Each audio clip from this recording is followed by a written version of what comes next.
അങ്ങനെ നമ്മുടെ 150 ചോക്ലേറ്റ്സ് എല്ലാം റെഡിയായി. നമ്മൾ അവർക്ക് ക്ലയൻസിന് കൊടുക്കാൻ വേണ്ടിയിട്ട് എല്ലാ ഫ്ലേവേഴ്സിൻ്റെയും ഓരോരോ സിംഗിൾ പീസ് പാക്ക് ചെയ്ത് സെപ്പറേറ്റ് മാറ്റി വെച്ചിട്ടുണ്ട്. അവർക്ക് ടേസ്റ്റ് ചെയ്യാൻ നോക്കാനായിട്ട് അസോർട്ടഡ് ഫ്ലേവേഴ്സാണ്. അതുകൊണ്ട് നമ്മൾ പാക്ക് ചെയ്യുന്ന എല്ലാം സെയിം പാക്കിങ് തന്നെ ആയതുകൊണ്ട് പാക്ക് ചെയ്ത് കഴിയുമ്പോൾ നമുക്ക് മനസ്സിലാവത്തില്ല ഏതൊക്കെയാണ് പാക്ക് ചെയ്തേക്കുന്നതെന്ന്. സോ സാമ്പിൾസ് നമ്മൾ സെപ്പറേറ്റ് തന്നെ പാക്ക് ചെയ്ത് വെച്ചു. എനിക്ക് വളരെ സ്പെഷ്യലായിട്ടാണ് ഈ ഒരു ഓർഡറിനെ തോന്നുന്നത്. കാരണം ഞാൻ ഈ ചോക്ലേറ്റ് മേക്കിംഗ് തുടങ്ങിയ ശേഷം എനിക്ക് കിട്ടിയ ഫസ്റ്റ് ബൾക്ക് ഓർഡറാണ്. അപ്പോൾ ഇത്രയും ക്വാണ്ടിറ്റി 150 ചോക്ലേറ്റ്സേ ഉള്ളൂ, ബൈറ്റ് സൈസേ ഉള്ളൂ.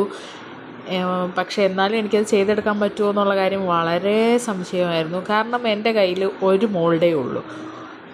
ഡിഫറെൻറ്റ് ഷേപ്സ് ഉണ്ട്, പക്ഷേ ഈ ഒരു വർക്ക് ചെയ്യാൻ പാകത്തിനുള്ള സിംഗിൾ മോൾഡേ ഉള്ളൂ. അതിലാണെങ്കിൽ 12 ക്യാവിറ്റി ഉള്ളൊരു മോൾഡുമാണ്. അപ്പോൾ 12 ക്യാവിറ്റി മോൾഡിൽ 150 ചോക്ലേറ്റ്സ്.